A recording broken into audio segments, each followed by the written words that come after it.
Chapter 15. When breakfast was over, I went back to my room to shower. My room.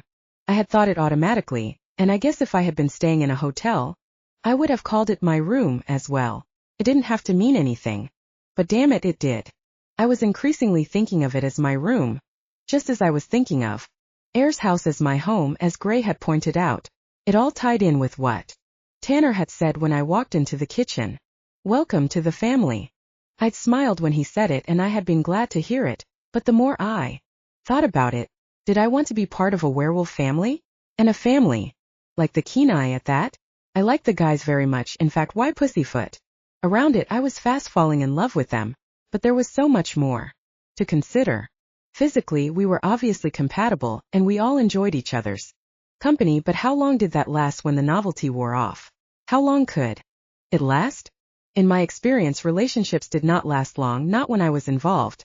Besides, for how long could one woman be enough for these three males? If I was a werewolf, then the fact of them taking other mates as well as me would have been normal, but I was 3/4 human, and that part of me did not want to share, which was pretty selfish seeing that I was asking them to share, but the heart wants what it wants.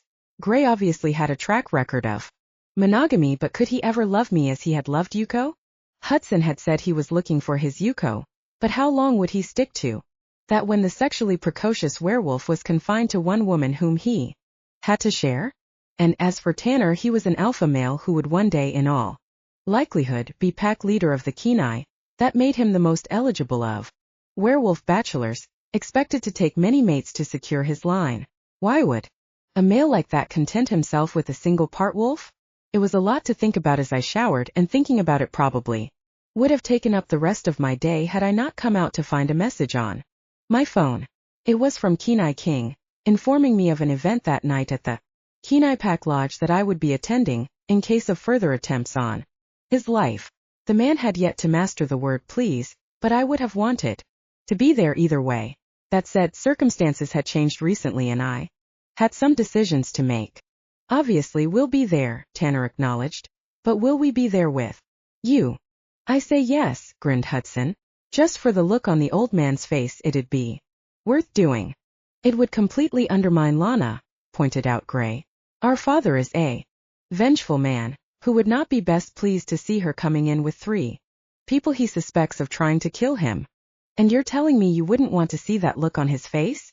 Of course I would, but that's not the point. None of it's the point, Tanner interrupted. All that matters is what Lana wants. He turned to me. Sorry. That's okay, I shrugged. And actually, you're wrong. What matters is how it affects the case. The case. You're right, I continued. Me coming in with you guys is going to send King's blood pressure to the point where the assassin may not have to bother. And I may need a bodyguard of my own to get me through the evening.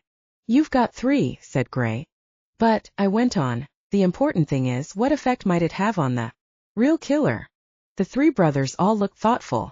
The event tonight was a lunar eclipse, a huge deal in werewolf lore, and one of the very rare events at which packs put aside their enmity and all got together in one room. Theoretically, they took it in turns to host. In reality, the Kenai usually strong-armed their way into that prestigious position.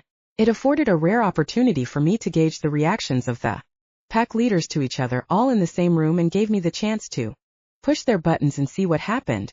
The question is, I concluded, what way of us arriving is most likely to get some sort of reaction? If we go in together, then it'll get a reaction from father, pointed out Hudson. You're just not letting that go, are you? Muttered Gray. After reflection, we reluctantly decided that, while going in together might provoke a useful reaction from the other pack leaders, and a hilarious one from King, it might also make them less likely to act. Whoever was behind the assassination attempt had to believe that they could pin the blame on the brothers. Better we went in separately so they felt safe. In the same dress I had worn last time I went to the Kenai Pack Lodge, and I arrived early. Miss Malone. I was met by King himself. Glad to see you here alone. I have been hearing some unwelcome rumors.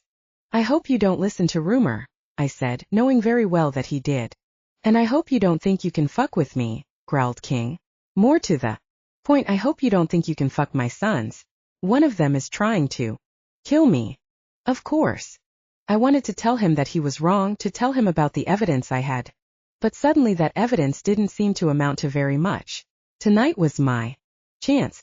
It seemed unlikely there would be an attempt with all the leaders in the room, but if I could see something that might give me a lead, then I would be one step closer to saving King and removing the guys from suspicion.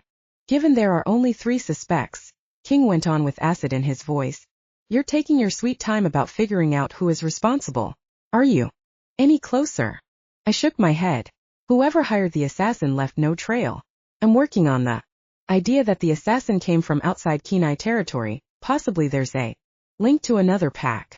Some sort of deal been done. This seemed to satisfy King, who was happy to believe that he was important.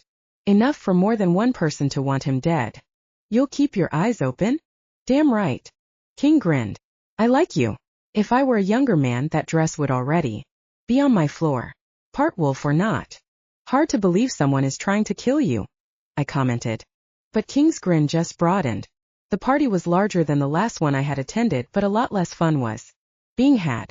As each pack retinue arrived, it was like someone had poured ice down the pants of the party spirit. Arctic Venus arrived with all the style I would have expected, making an entrance, smiling thinly at King before sweeping past him, her well-dressed entourage on her heels. Half an hour later, not wanting to do something as polite as be on time, Hawkeye Jack turned up with his people, looking as if they had come from a Game of Thrones costume party. One-Eyed Jack did not even acknowledge the other pack leaders as he entered. The most important arrivals as far as I was concerned were Tanner, Gray and Hudson, who were late, I would guess. Because of Hudson, they were as well attired as before, and their clothes seemed all the more beautiful to me. Now I knew what lay under them. I tried not to let my eyes linger on them, but made eye contact with Tanner. They would be keeping a close watch on proceedings as well.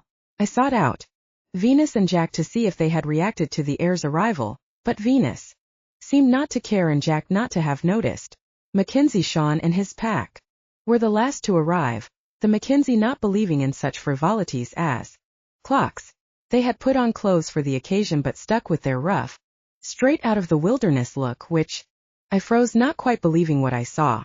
There, amongst the Mackenzie retinue, was one of the men who had attacked me, the one who had foolishly taken off his mask. Surely, he would not have been dumb enough to come here? And yet, the more I looked, the more sure I was that it was the same man. At the very least it warranted a word with him. I strode towards the Mackenzie, but as I moved, the man looked my way and a look of horrified recognition shot across his face. He didn't try to make excuses or claim it hadn't been him. He just turned to the door and ran. I broke out into a sprint, following him. Tanner. If the man changed form, then I would never be able to keep pace with him. I needed help. I heard a smash of crockery as Tanner dropped his plate, rushing toward me. More cries and shouts of alarm told me that Gray and Hudson were also on their way. What the hell is going on? The voice of Kenai King carried above the rising chaos in the room. The guard on the door, who had been pushed aside by the running man, now stepped out to stop me, but I sidestepped him, ducking past. A second later I heard the thump of Tanner going straight through him. I skidded to a halt in the entrance lobby, glancing this way and that. Which way did he go? The man on the door looked up, confused. Which way did he go? Tanner repeated, his voice thick with snarl. The doorman pointed to a staircase. Is there another way up? I asked Tanner. That way. Right. Me and you will follow. Gray. Hudson tried to cut him off. Where's he heading? Asked Hudson as I ran for the stairs. The roof. I couldn't know for certain, but it was what I would do. Inside the lodge he was trapped, but as a wolf he had the strength and agility to leap from building to building. As I reached the stairs, Tanner went past me, now in wolf form and running on all fours. He howled and I heard the answer from his brothers, echoing behind us. As we left the entrance lobby, guests were starting to spill in from the great hall, wondering what was going on. I could still hear King's voice in the background, demanding that someone tell him what was happening. I was out of breath by the time I reached the top of the stairs, emerging out onto the roof of the lodge. In front of me I saw a werewolf running along the edge of the parapet with Tanner in pursuit. A door at the far end of the roof flew open and Hudson and Gray burst through, both in wolf form, growling ferociously. The running wolf nearly tripped over its paws trying to turn, and ran instead for the edge. It made a huge attempt at the leap out across the street, aiming for the buildings opposite. Even without a good run-up, it nearly made it, but its claws skittered on the brickwork as it fell just short, and was left hanging from a parapet. Gray took a run up and launched himself across the distance, his muscles standing out like cables beneath his fur. He landed securely on the far side, and stalked toward the dangling wolf, letting out a harsh bark at it. "We need him alive, Gray. We need him alive," I yelled.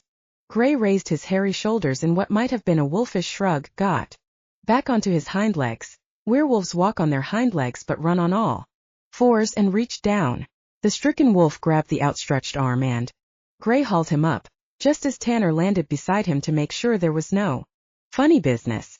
I peered off the top of the building to see the street outside Pack Lodge, filling up with people, werewolves spilling out of the brightly lit front entrance, staring up at the buildings to see what was going on. Amongst them, I saw King, looking up at his sons, apprehending the Mackenzie wolf. He looked around at me, an expression of confusion on his features. I gave a nod and King's face changed into one of grim resolution. "Where's Sean? Where is Mackenzie, Sean? I want him held. He is bound by Wolf lore to answer for the attempted assassination of a pack leader." Chapter 18. I woke early. I had no idea why after the night before. I'd have said there was a decent chance of me never waking up again. Can you die from orgasms? I can confidently say not, because if you could, then I would have last night. We slept where we lay, cuddled together as a comfortable foursome. Wolves have no issues with sleeping naked, curled up together, why should they? And that was how I woke. I peered across the landscape of muscular flesh surrounding me. Even in sleep they look somehow alert, their strength undimmed, their sexuality as fiercely potent as when they were awake. Curious I looked between Hudson's legs. No morning wood, I really must have exhausted him.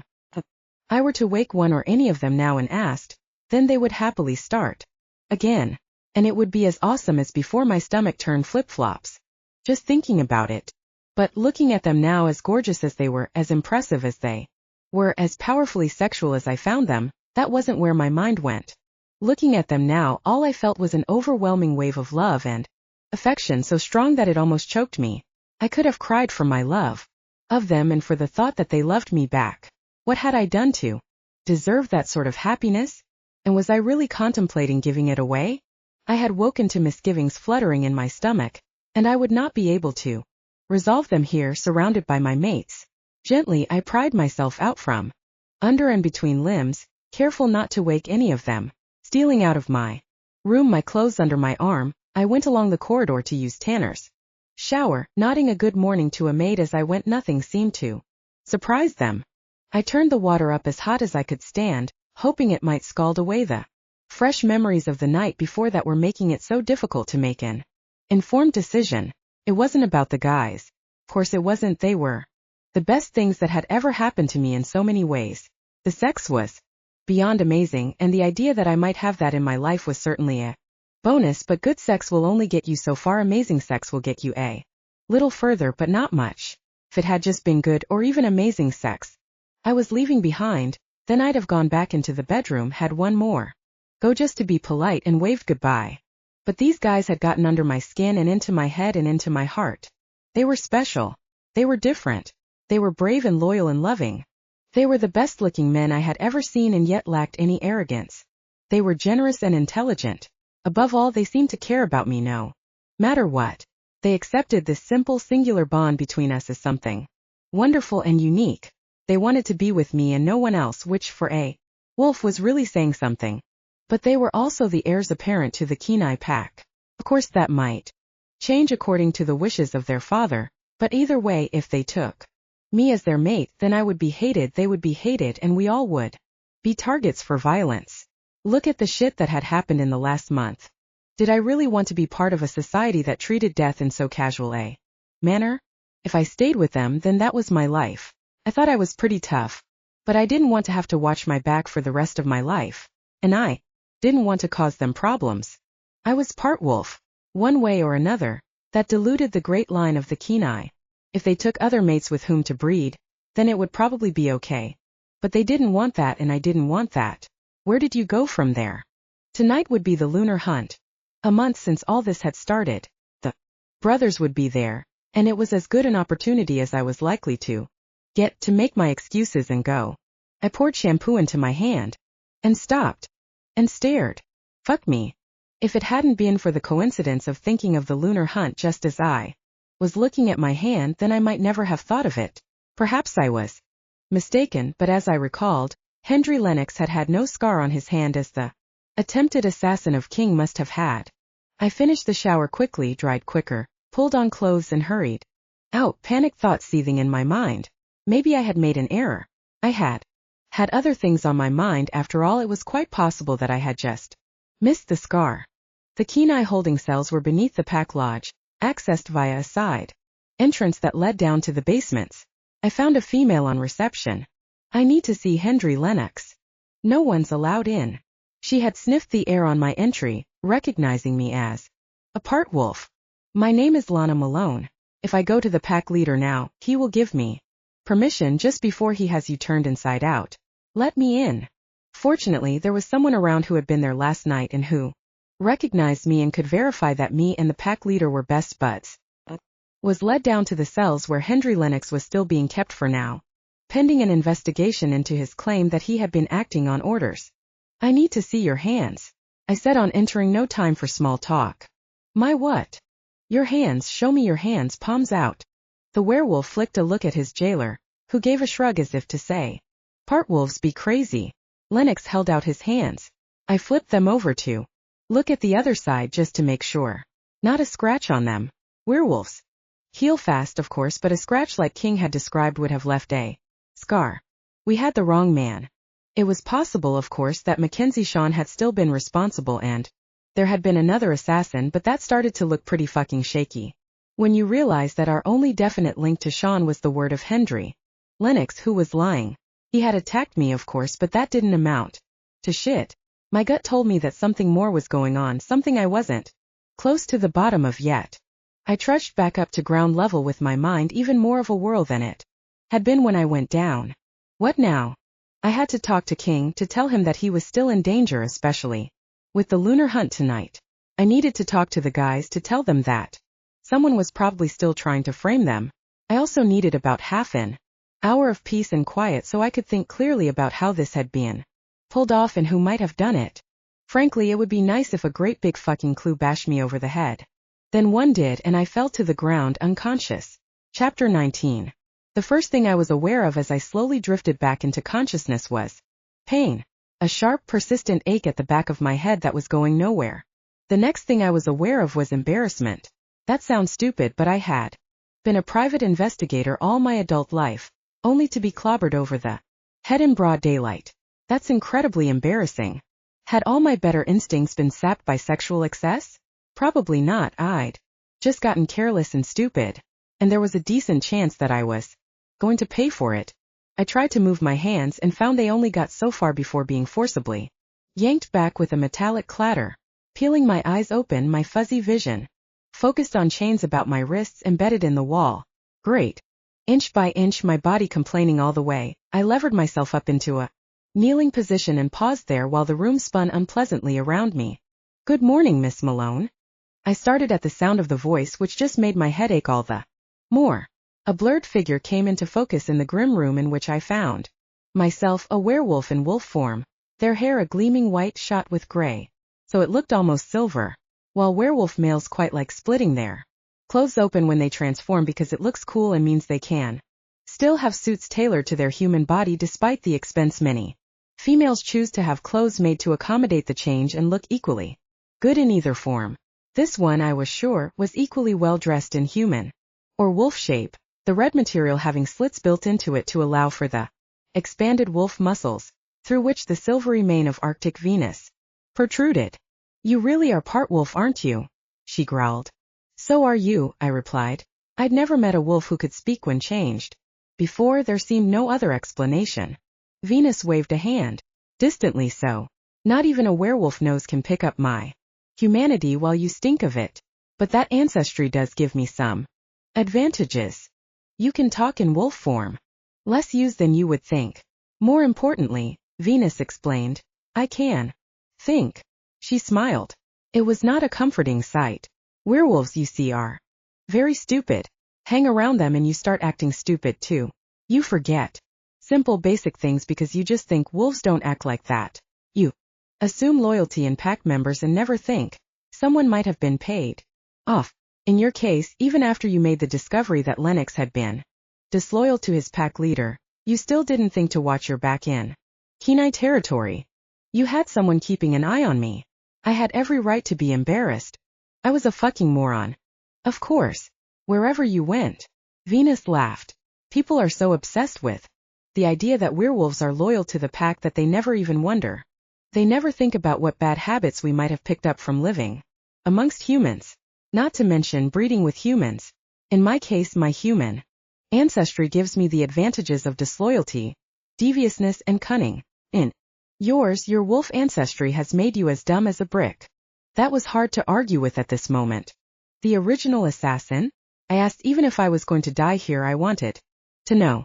Now she was one of mine, nodded Venus. For a job like that, I wanted an Arctic werewolf. There's no point in your looking to find the one with the scar on her hand. She died the night of the last lunar hunt, shortly after returning to Arctic territory. The price of failure, I guessed. Fear works a hell of a lot better than loyalty. The plan was to create chaos in the Kenai pack. Then you could move in? Venus nodded. The brothers are too close for them to fight amongst themselves, but if everyone had thought that one of them had King killed, then there would have been total chaos and I would be best placed to take advantage. Why not the other packs? Jack would be too busy raging because he wasn't the one to kill King, and Sean is all talk. You presumably guessed as much when you visited them. She smiled. And yet you still didn't guess it was me. Dumb as a brick. I agreed and meant it. You had me attacked on my way back home. You hired Lennox to attack me and accidentally show his face, then show up at the lunar eclipse party. A good insurance policy. What if they had killed me? I asked. Venus rolled her eyes. They were supposed to beat the hell out of you, make it look good, and then run off when the Kenai heirs arrived to save you. Didn't think those idiots would take that long. And then my wolves got a bit caught up in the fight. That's how it is with werewolves. Stupid. Stupid. I suppose things will be different with you in charge? I suggested. Venus shook her head. Nope. I like things this way. Stupid people are easy to manipulate. Case in point. She indicated me. Thanks. And now you're going through with the same plan again. Venus shrugged, seamlessly changing form as she did so. It's a good plan. No point in throwing it out just because of one careless wolf. Someone more reliable will do the assassination this time, and I know he'll be more reliable because I showed him what happened to the first assassin. King will be killed, and without you to save them, those three idiot brothers will be completely helpless. Chaos reigns till you step in. She nodded. Exactly. I did tell you that I wanted what was best for the Arctic pack. Taking over the Kenai territory is what's best. Won't a whole lot of your wolves get killed in the process? I guess best is open to interpretation. You can't make an omelet without breaking skulls. I'm not sure that's the saying. Well, I'm not trying to make an omelet. She strolled over and placed a finger under my chin to tilt my face up to meet hers. You're probably wondering what happens to you now. I said nothing, but the question had crossed my mind. After your mates, yes, I know about that, to save their father's life last night, selling them as the assassins will be a little harder than before. I need some other event to make it plain that they can't be trusted. Everyone now knows that you were working for King, so after your mangled corpse is found in Heir's house, I think people will start asking questions. Should be enough to seal their guilt. But, she strolled away again. To really sell the idea, you need to die after King. These coroners can be so accurate nowadays. I won't be able to do it myself, I'm afraid, but don't worry, one of my guards will tear you apart later.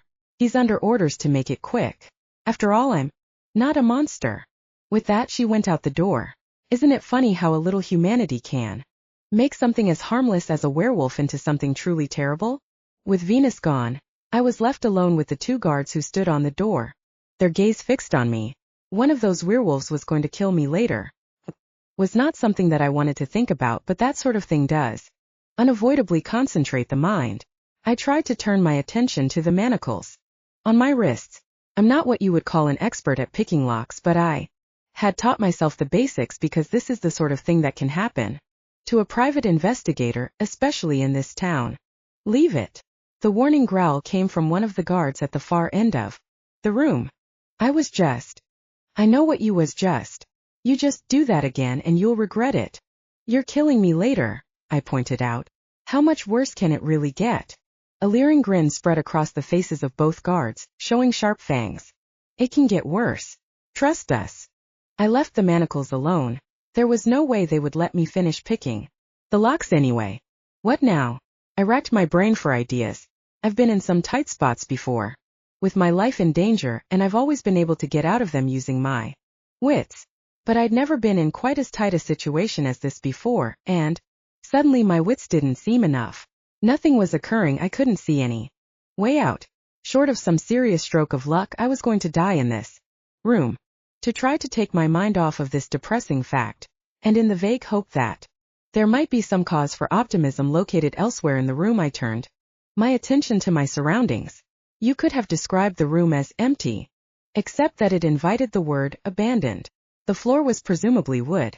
Below the thick layer of dust that coated it, the walls were flaking plaster, augmented here and there by the tattered remains of wallpaper that had once adorned it. The door swung off its loose hinges at an angle that veered between drunken and suicidal, and the windows were broken. From the center of the ceiling hung a single bare light bulb that was on its last legs, providing only a sickly orange haze.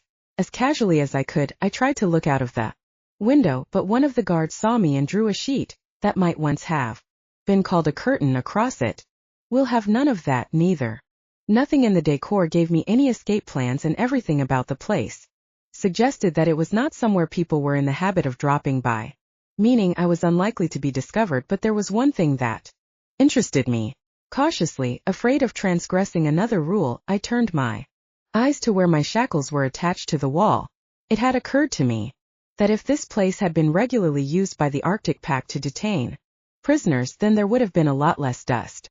More likely, therefore, this was just a convenient and quiet location, so why would such a place have shackles attached to the walls? Unless the previous occupants had enjoyed an active and unconventional sex life.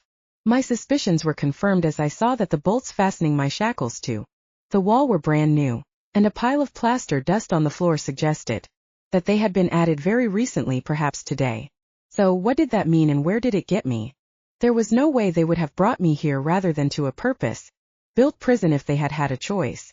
Transporting a dead body to Ayers' house, even by cover of night, was not an easy task for a werewolf in enemy territory. The less distance over which you had to transport it, the better. Did that mean we were in Kenai territory? Perhaps near Ayers' house, if that was where my body was to be discovered. That made sense.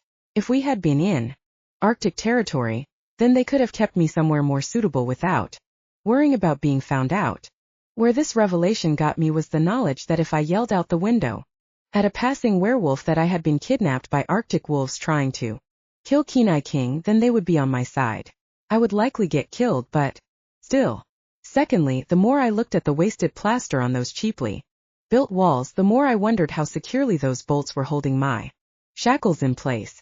My strength didn't compare to that of a werewolf, but I kept in shape, and my part-wolf nature gave me a bit of an edge on other humans in the strength stakes. If I were to really yank on those chains, then might they come out of the wall? They might. But, of course, I would only get one try. If I failed, then the guards would be on me, and then I didn't want to think about that. Though it had not yielded anything solid, this look about the room had gotten me thinking that maybe, just maybe, all these little observations might be made to come together in a plan. There was one more place to check for a possible escape route. Excuse me? I need the bathroom. The guards met my gaze with blank-faced disinterest. Don't let us stop you, said Guard 1. You're saying there isn't a bathroom? Guard 2 rolled his eyes. Of course there is. In the corridor. We're not animals. But you can't use it. Why not? What part of prisoner are you failing to understand? So I just sit here and wet myself? Then get killed. You know how to make it bad day worse. Guard 1 shrugged. Most people wet themselves when they're killed. Get it over with now, and you can die with some dignity. I can't tell you how much better that makes me feel. Come on man, be cool. Guard 2 shook his head. We've never been cool. Kurt here listens to Abba. Hey, Abba will never not be cool, Guard 1 Kurt objected hotly. Will you at least turn around? I asked, wondering if maybe there was a way I could give the chains a test yank without them seeing. No. I'm chained to the wall. What do you think I'm going to do? Pee on the chains, said Kurt. So what's that going to do? I'm not a fucking alien. Guard 2 made a not my problem face. Well, be that as it may, the pack leader said we were not to look away from you for 1 second, so go ahead and do what you have to do. I'll hold it. I slumped back and glanced at my watch. It was now lunchtime. Members of the pack courts would be laying out their best clothes or watching their servants do it ready for tonight's hunt. In Arctic territory, Venus would be preparing to lead her pack in the monthly event, confident in the knowledge that her agent was in Kenai territory, ready to assassinate King. King himself would be getting ready, feeling safe and secure, knowing that his attempted assassin was under lock and key, and wondering if the Mackenzie territory might be up for grabs for criminals who thought they had successfully evaded the law, were preparing for a night out or a night in, not knowing that tonight they would be hunted and killed for what they had done. And 3 brothers. What were they doing now? How had they interpreted my vanishing off after last night? It doesn't look good when a woman does that sort of thing. If they asked around, they might find that I had been to the pack lodge that morning to see Lennox, but if the girl you slept with disappears before you wake up, do you ask around? Or do you keep it to yourself and pretend it was your decision and you never wanted to see her again anyway? Perhaps I was being too hard on them. I was confident in the love of Tanner, Gray and Hudson. I was confident that they would try to find me. But how? Had left no note to say where I was. Where could they start? They had no way of tracing me, and with only a few hours until the lunar hunt, the chances against them finding me seemed astronomical. It was early evening, following an afternoon of planning, replanning, and pleading to use the bathroom, that I reached an inevitable conclusion. If I was going to get out of this, then it would have to be by my own efforts. True, I would only get one chance at pulling the shackles from the plaster. But if I didn't at least try, then what the hell use was I? I might not be full werewolf, but I had enough of my gran in me to have the courage to do this. First up, I needed a distraction. My phone had been taken from me, but my purse was still in my pocket. I seldom carry a bag, I prefer to have my hands free. I took a deep breath and hurled it through the window. The purse had all my IDs in it, so if it was found by someone, then maybe, and it was a big maybe, they would put it in the hands of the right authorities. The guards stared at the window in disbelief, torn between running out after my purse and following their orders. As they stared, momentarily dumbfounded, I sprang to my feet and, throwing all of my weight and all of my strength into the effort, I yanked on my chains. For a second I could almost feel my gran in her wolf form helping me, pulling with me, urging me on. The bolt sprung from the wall in a shower of aged plaster dust. I seemed to have brought half the wall with me, but I was free. By now the guards were rushing towards me, and I swung my chain around as hard as I could, using the heavy end like a medieval weapon. The metal plate, bolts, and a large lump of plaster impacted with a satisfying sound into the face of guard 1 as he rushed at me. He was mid-changed as he hit the floor, his mouth filled with blood, as I had caught him nicely under the chin. Next time perhaps he would let a girl use the damn bathroom. I swung the chain again, but guard 2 was too close and I couldn't build up the same momentum. He grabbed the chain itself and I screamed as he wrenched on it, pulling me towards him, the manacles cutting into my wrists. He changed into his wolf form as I was pulled up against him, his breath hot on my face, his clawed hand closing on my throat. With his other hand he grabbed my wrist to look at my watch, and from the look in his eyes I knew what he was thinking. Close enough. He was going to kill me now. I felt the grip tighten on my neck, claws digging into my skin. I kicked at him and lashed out with my arms, but the blows felt weak against his thick hide, and they became weaker as his grip cut off my oxygen and the world turned red. Suddenly, the door exploded in a shower of splinters, and in the empty frame stood Gray, snarling, his brown hair bristling across his body. The guard dropped me to the floor, where I lay choking and trying to breathe and gulp, both at the same time. The guard squared off against Gray, but then the Kenai air was joined by Hudson and Tanner, looming behind their brother. The guard seemed to realize that, however terrible the wrath of Arctic Venus might be, That was theoretical, while a fatal ass-kicking from the Kenai brothers was very much here and now. He fled, crashing out the window. I stared at my 3 handsome saviors as they changed back into human form and rushed to me. Are you okay? Are you all right? Did they hurt you? Here's your purse. I took the purse from Tanner and looked wide-eyed at him. You found it. It hit Hudson in the head. I'm fine, said Hudson. What the hell were the odds of that? I can't believe you were out there. We tracked you, said Gray. How? Werewolves have a great sense of smell, but it's not that good not. Usually. Tanner smiled at me. You're our mate. We'll always find you. I hugged them all, feeling the tears rising in my eyes. How wonderful to be so. Love that you stand out in a city of millions. But we didn't have time for emotional reunions. The moon was rising and the hunt would be underway. As I spoke, I frisked the still prone and faintly groaning Kurt, found a set of keys and unlocked my manacles. We have to move. It's Arctic Venus. She's the one who did all this, and she's got another assassin ready to kill King at the lunar hunt tonight. Damn it, Tanner spat angrily. The hunt is all the way across town. They left early. You go, I urged. I'll catch up. What are you going to do? Asked Hudson. I gotta use the bathroom. Chapter 20. The abandoned house in which Venus had kept me was, as I had surmised, not far from Ayre's house, and I was able to run there to pick up my car before setting off into the night. As I sped along, I caught occasional glimpses in the shadows or across the rooftops of my mates running to save their father. Even at this remove, I could see the effort in their lupin faces, the strain of their muscles as they taxed every sinew, racing for all they were worth. In the distance, drifting on the wind through the night, I heard the sound of the howl. On the night of the full moon, that howl could have come from any of the packs, but my gut told me that was the Kenai. On the bright side, we could use that sound to track them down now they were on the move, but it also meant that the hunt was underway, and that meant that King was already in danger. The brothers heard it too, and I saw them speed up, pushing themselves even harder. I tried to keep track of where we were, but at this speed and with my mind in turmoil, even I was struggling to figure where we might be going. I took a few wrong turns and plowed down a few streets I shouldn't, to the accompaniment of angry horns from other drivers, who had every right to be pissed at me. Thankfully, the streets were relatively clear, as most humans preferred to have a night in on the full moon. You saw some nasty stuff.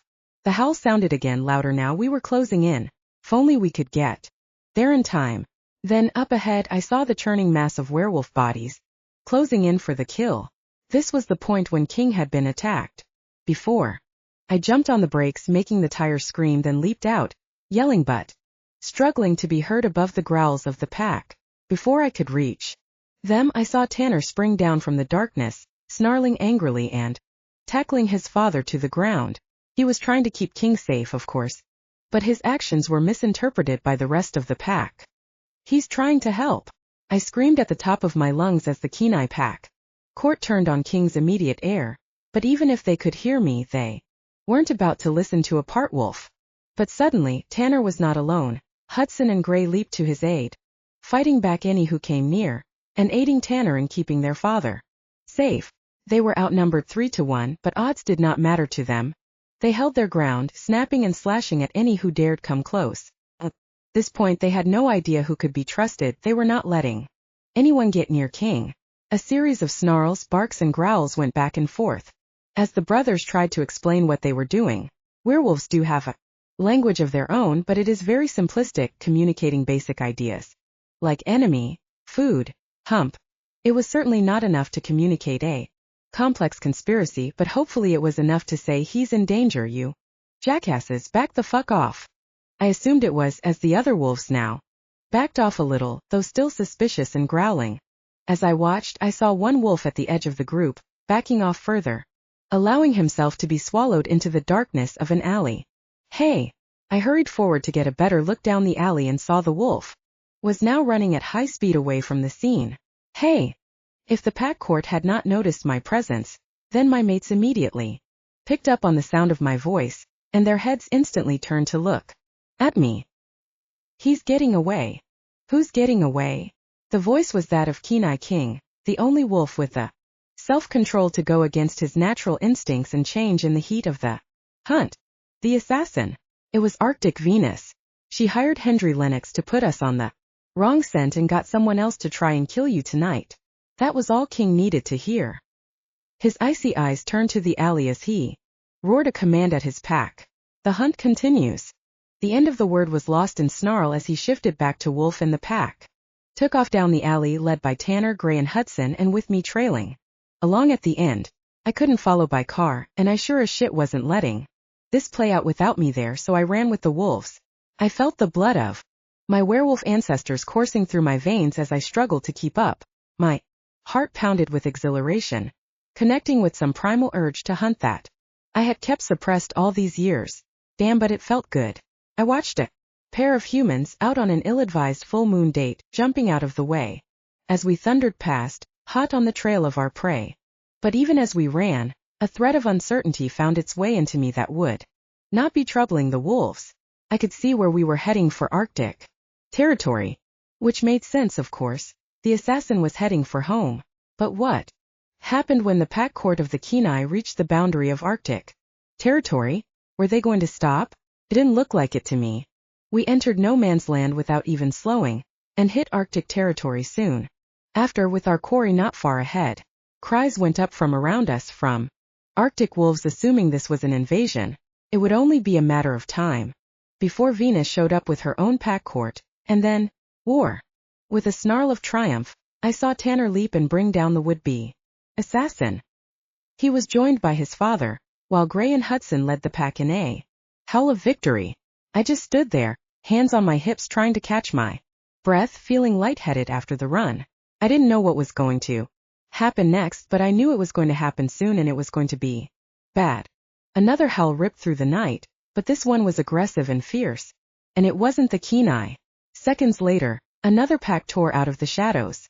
The Arctic did not pause or ask for explanations, they simply attacked, leaping for the jugulars of the intruders. The Kenai fought back with equal violence. In the thick of the fight, I saw my mates Tanner, Gray and Hudson, all fighting ferociously. I had seen them fight before, of course, but that had been different. That had been for their lives or for mine. This was too in its way, but it seemed to me that this was at best a misunderstanding and at worst an act of conquest by both packs. King had made his enemies, and so Venus had turned on him, and when King fought back it started a war.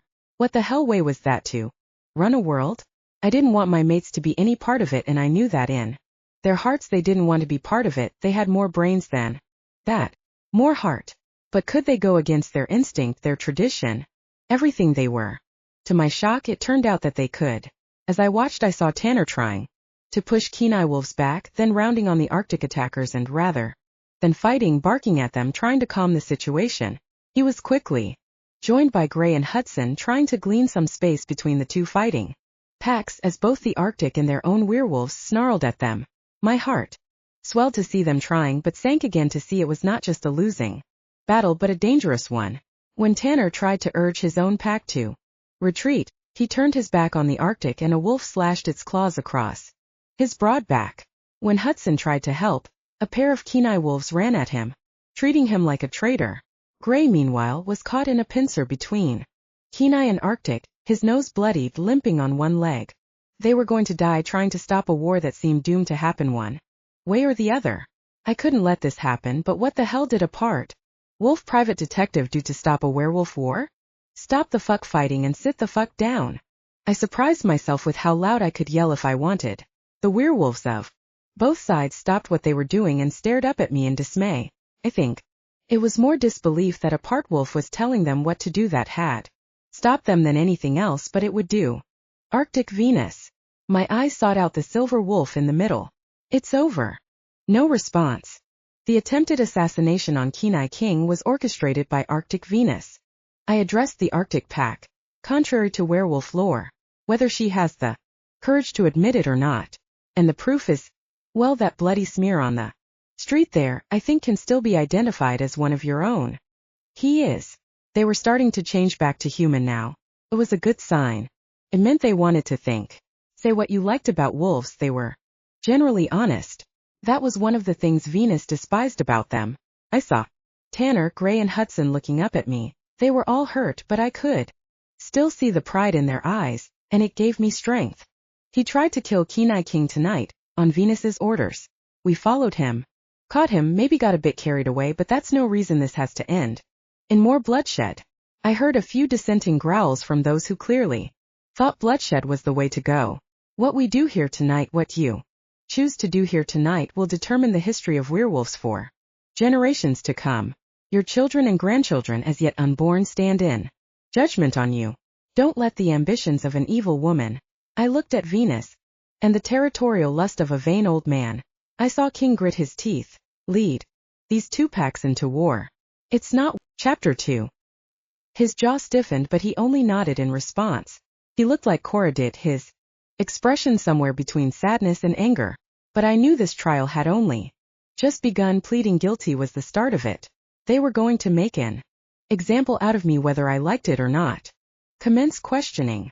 My father waved his hand and slumped back in his seat, as though he couldn't quite believe what was happening.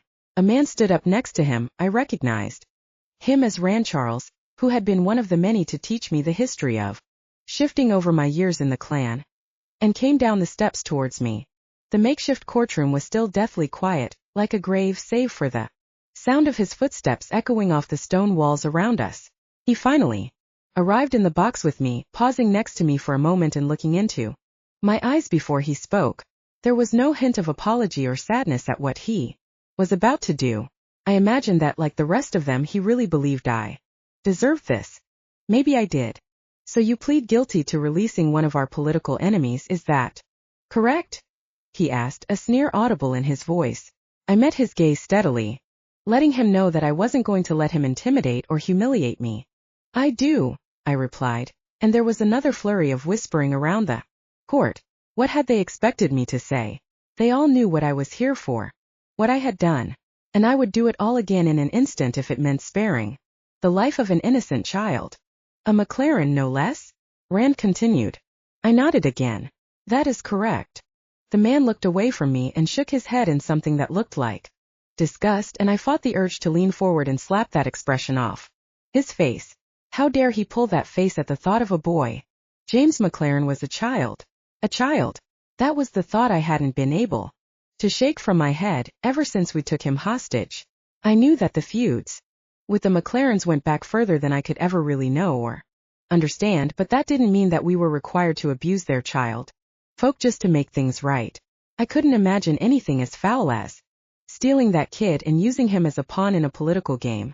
James was 12, maybe 13, and every time I saw him being moved from one cell to another, I could see the terror etched on his face. He truly believed that he was going to die here. He looked so very young, so very childlike. I wondered if he had so much as had his first shift yet. If he would ever experience that after we were done with him. But I could at least pretend it wasn't happening as long as I knew he was unharmed. Many of the others in my pack felt as uncomfortable about having him as I did, but they also knew that the son of the clan's chief would give us the political leverage that we needed to move this stupid land feud along. He had been safe, scared until it happened. I wasn't on the inside of the political machinations of the clan, no matter how much I tried to convince my father that I should have been, but even I was unable to avoid the stories that sprung from the latest delivery from the McLarens. I supposed my father had an inkling as to what it was when it arrived. A small sturdy wooden box that was delivered by hand and left outside the walls of the keep.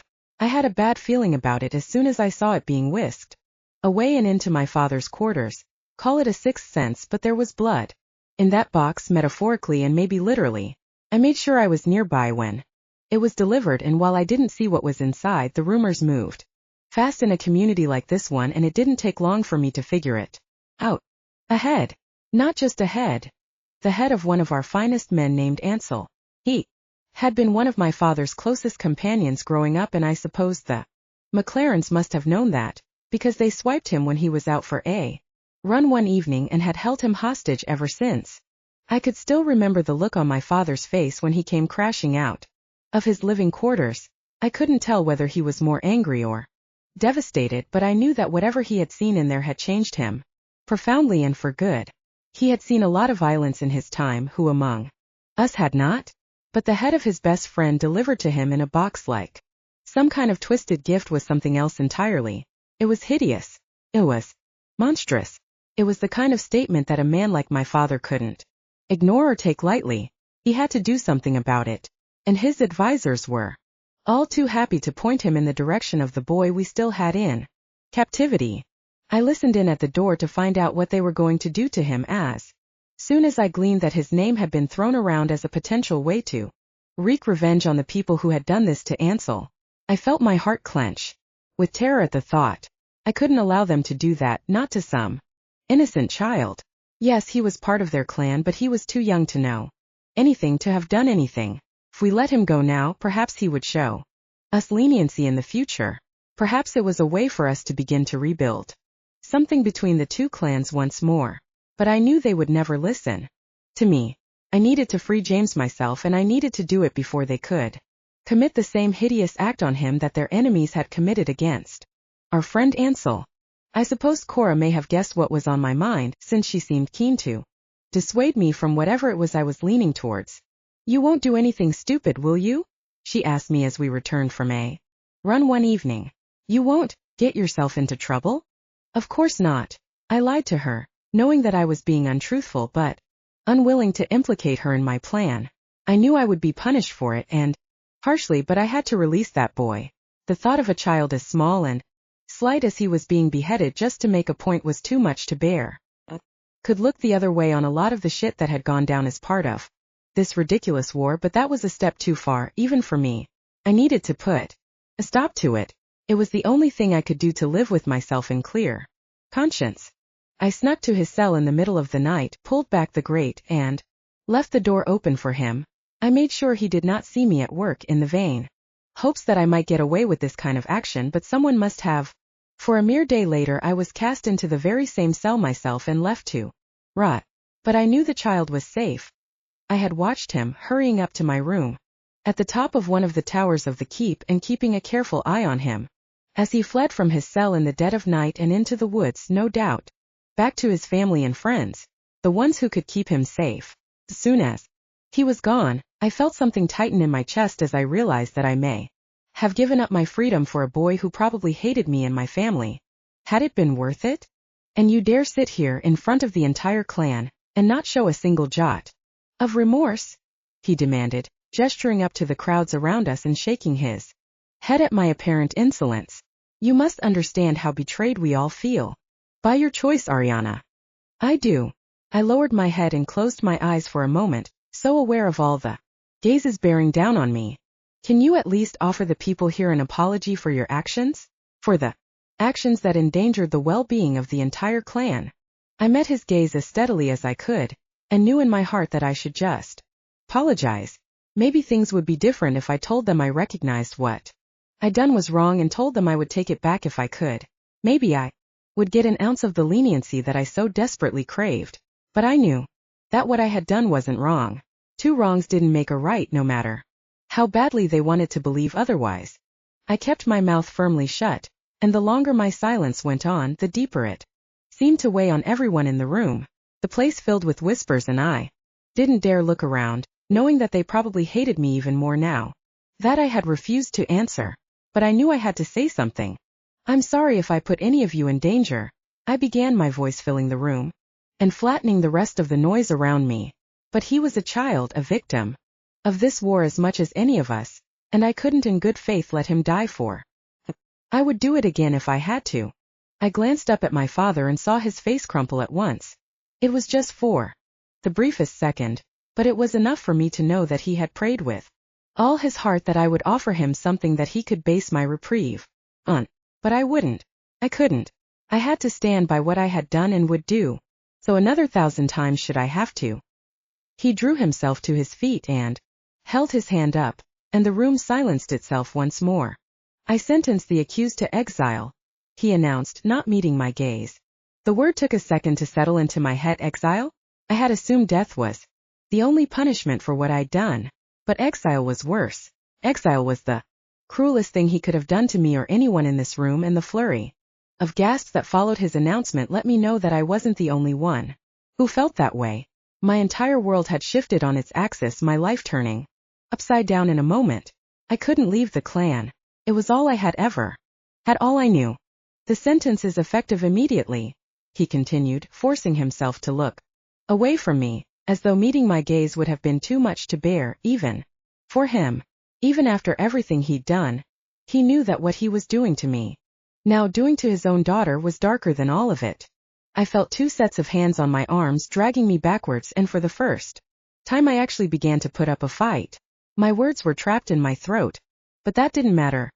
I threw elbows, kicking my legs up, trying to scramble and wriggle out of their control. I wouldn't stand for this. Couldn't. No. I yelled up to him. Please don't dash. But before I could finish what I was saying, I was being dragged from the hall and out into the courtyard. I passed Cora as I went, and her eyes were wide as they met mine. She was as stunned by my sentence as I was, that much was clear. The air was cold and crisp, but now felt frozen and intimidating instead of welcoming and fresh. I was being led to the gates that led to a world outside this clan, a world that I never thought I would have to face.